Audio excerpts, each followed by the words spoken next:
Hey there, welcome back to the channel.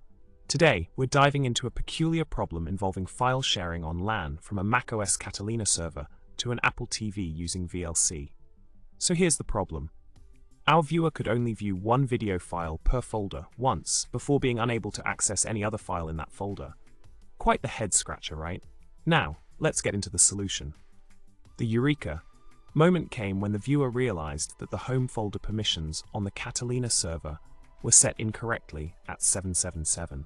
By adjusting the permissions to 755, all the issues magically vanished, and now VLC on the Apple TV is back in action. Sometimes, it's the simple fixes that do the trick, isn't it? So, in summary, by correcting the home folder permissions on the Catalina server, our viewer managed to resolve the pesky issue with VLC on their Apple TV. If you ever find yourself in a similar pickle, remember to double-check those permissions. And that's a wrap for today's video. Don't forget to hit that subscribe button, give us a thumbs up, and leave a comment below with your thoughts.